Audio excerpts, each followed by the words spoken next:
ప్రభుత్వం ఒక government order కూడా తీసుకొని రావడం జరిగింది. ఆ జీవోను ఆపడంలో కీలకమైనటువంటి పాత్ర పోషించింది ఇద్దరు పిటిషనర్లు, అందులో బుట్టంగారి మాధవరెడ్డి అనేటటువంటి వ్యక్తి ఒకరు. మరి ఆ పిటిషనర్ని ఇవాళ బీఆర్ఎస్ పార్టీ బాజాప్తా టికెట్ ఇవ్వడము మున్సిపల్ ఎన్నికలలో అంటే బీఆర్ఎస్ పార్టీ మరి ఆ కేసు వేయించిందా, లేకపోతే బీఆర్ఎస్ పార్టీ బీసీలకు వ్యతిరేకమా, లేకపోతే బీఆర్ఎస్ పార్టీ 42% బీసీలకు రిజర్వేషన్ ఇవ్వడాన్ని కంప్లీట్గా వ్యతిరేకిస్తుందా అన్న విషయం మాత్రం ఆ పార్టీ స్పష్టం చేయాల్సిందిగా తెలంగాణ జాగృతి నుండి మేము డిమాండ్ చేస్తూ ఉన్నాం.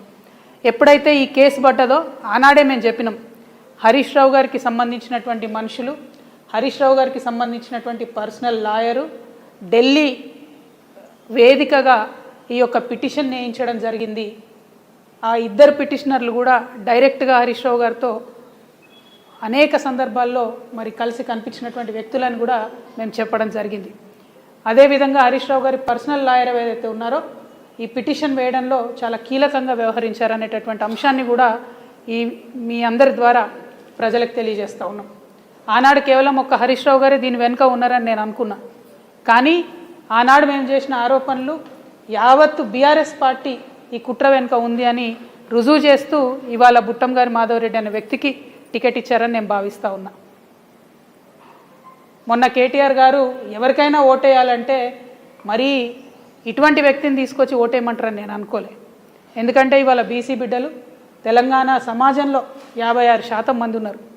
వాళ్ళ నోటికాడి బుక్కను గుంజుకున్నటువంటి పిటిషనర్ను పట్టుకొచ్చి ఓటు వీళ్ళకి వేయండి అని బీఆర్ఎస్ పార్టీకి చెప్తే మరి ఓటు వేయాలన్నా బీఆర్ఎస్ పార్టీకి వద్దా ఆలోచించుకోవాల్సిందిగా యావత్తు తెలంగాణ బీసీ సమాజాన్ని కూడా నేను కోరుతా ఉన్నాను. ఇది ఎటువంటి రాజకీయం? మీరు కనీసం బీసీల కోసం ఒక మీటింగ్ పెట్టలే. ఎప్పుడు ఎట్లా పెట్టారు? బీఆర్ఎస్ పార్టీ నుండి డైరెక్ట్గా నాయకత్వం ఎప్పుడు మాట్లాడలే. బీసీ ప్రజాప్రతినిధుల ఫోరం పేరిట మీటింగ్ పెట్టారు. ఆ తర్వాత ఒక్కసారి తెలంగాణ భవన్లో మీటింగ్ పెట్టారు.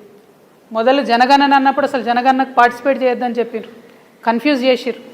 అదంతా అయిపోయినాక రెండోసారి జనగణన చేయాలని చెప్పారు. ఎక్కడా కూడా చిత్తశుద్ధితో బీసీ మీటింగ్లు బీసీల అంశంలో బీఆర్ఎస్ పార్టీ సపోర్ట్ చేయలే. అందరం గోల చేస్తే యావత్ సమాజం రోడ్ల మీదకి వస్తే మేము పెడతాం బీసీ మీటింగ్లు అని చెప్పారు, కానీ అవెన్నడూ కూడా మరి కార్యరూపం దాల్చలేదు. అంటే సమాజంలో సగం మంది పట్ల మీ వైఖరి ఏంటి, మీ చిత్తశుద్ధి ఏందన్నది ఇవాళ తెలుస్తుంది. కాబట్టి మరి ఆ ప్రజలను ఆలోచించవలసిందిగా నేను కోరుతా ఉన్నా.